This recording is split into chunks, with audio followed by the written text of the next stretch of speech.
జైళ్ల శాఖ డీఐజీ రవికిరణ్ని వెంటనే సస్పెండ్ చేయాలి. కవిత జైళ్ల శాఖ వీఐపీ రవికిరణ్పై చర్యలు తీసుకోవాలి అంటూ నెల్లూరు నగరంలోని స్థానిక ప్రెస్ క్లబ్ నందు ఆంధ్రప్రదేశ్ ఖైదీ కుటుంబ సంక్షేమ సమితి సభ్యులు సిహెచ్ కవిత ఆధ్వర్యంలో మీడియా సమావేశం నిర్వహించారు.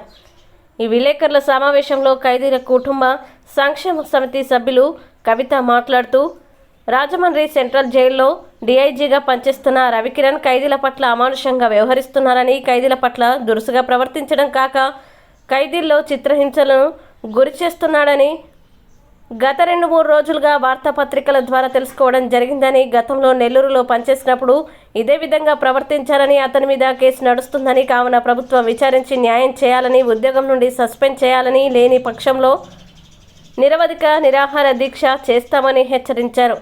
అదేవిధంగా ఎస్ఓపి ఖైదీని ఎన్నుకుని రవికిరణ్ వాళ్ళ ఇంటిలో రోజు పని చేయించుకుంటున్నాడు. ఒకరోజు ఖైదీ పనిలోకి ఆలస్యంగా రావడం వల్ల లాఠీతో క్రూరంగా చావు దెబ్బలు కొట్టడం జరిగింది. ఒక ఖైదీని అతని సొంత పనులకు ఉపయోగించడమే కాకుండా పని చేయలేదని చితకబాదడం చాలా దారుణమని తెలిపారు. అదేవిధంగా అడ్డొచ్చిన వార్డెన్ను కూడా తీవ్రంగా కొట్టాడు. తీవ్రంగా గాయపడిన ఖైదీని సకాలంలో చికిత్స నిమిత్తం బయట హాస్పిటల్కి కూడా పంపకుండా రవికిరణ్ అడ్డుకున్నాడు. ఇప్పటికైనా ఆ ఖైదీకి మెరుగైన వైద్యం అందించాలని కోరారు.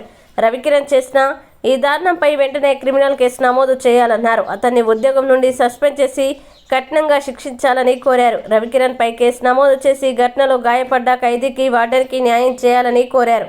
కావున ముఖ్యమంత్రి, హోంమంత్రి వెంటనే చర్యలు తీసుకోవాలని ప్రభుత్వానికి విన్నవించారు. 2-3 రోజులుగా చావు దెబ్బలు కొట్టడం కూడా వార్తల్లోనూ, అలాగే రాజమండ్రి సెంట్రల్ జైలు ద్వారా కూడా తెలిసిన విషయమే.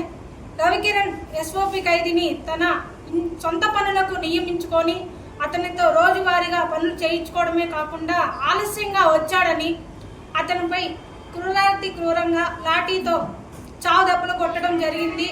ఈ ఘటనని అడ్డుకున్న వార్డెన్ను కూడా కొట్టడం జరిగింది. కనీసం గాయపడిన ఖైదీకి హాస్పిటల్కి కూడా పోనివ్వకుండా, అతన్ని చికిత్స నిమిత్తం బయటికి పోనివ్వకుండా కూడా అడ్డుకున్నాడు.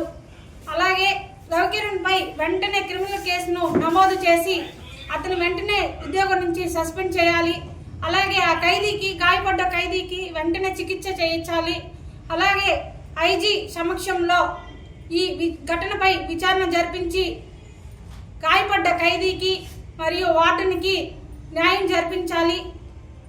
హోంశాఖ మంత్రి గారు ప్రత్యేక శ్రద్ధ తీసుకొని ఈ ఘటనపై విచారణ జరిపించి వాళ్ళకి కూడా న్యాయం చేయాలని కోరుకుంటున్నాము. అలాగే రవికిరణ్ గతంలో కూడా నెల్లూరు సెంట్రల్ జైల్లో టి వెంకటేశ్వర్లు అనే ఖైదీని కూడా విచక్షణారహితంగా దారుణంగా అతనిపై లైంగిక దాడి చేశారు. ఈ ఘటనలో కూడా రవికిరణ్తో పాటు అనుచరులైనటువంటి వాళ్ళు కూడా పాల్గొన్నారు. ఇది సిబిసిఐడి ఎంక్వైరీలో కూడా విచారణలో తేలింది. అలాగే సాక్ష్యాలు చెప్పిన ఖైదీలను కూడా బెదిరించడం కూడా జరిగింది. వాళ్ళకి ఎప్పటికైనా రవికిరణ్ గారి అనుచరులతో ప్రాణహాని ఉందని కూడా హైకోర్టులో రిట్ వేయడం కూడా జరిగింది. ఈ కేసులన్నీ కూడా పెండింగ్ లో ఉన్నాయి. ఈ కేసులన్నీ పెండింగ్ లో ఉన్నప్పటికీ రవికిరణ్ గారిని గుంటూరు రేంజ్కి బదిలీ చేయాలని చూస్తున్నారు. ఈ చర్యను తప్పుడు చర్యగా కూడా భావించాల్సి వస్తుంది. ఇప్పటికీ నెల్లూరు సెంట్రల్ జైల్లో రవికిరణ్ గారి మనుషులు, అలాగే ఖైదీలు కూడా ఇంకా ఉన్నారు. వాళ్ళకి ఎప్పటికైనా హాని కలుగుతుందని కూడా వాళ్ళు రిట్ వేయడం కూడా జరిగింది. అలాగే రవికిరణ్ పై ఎటువంటి చర్యలు తీసుకోకుండా అతన్ని గుంటూరు రేంజ్కి బదిలీ చేస్తే మేము నిరాహార దీక్ష కూడా చేపడతామని తెలియజేస్తున్నాము. రవికిరణ్ని వెంటనే ఉద్యోగం నుంచి సస్పెండ్ చేయాలి.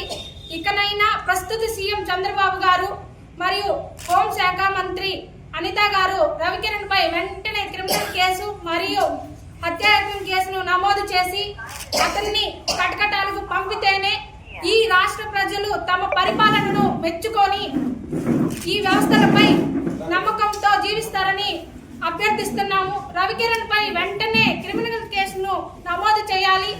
అలాగే హత్యాయత్నం కేసును నమోదు చేసి గాయపడిన ఖైదీకి మరియు వార్డెన్కి తగు న్యాయం చేయాలని కోరుకుంటున్నాము.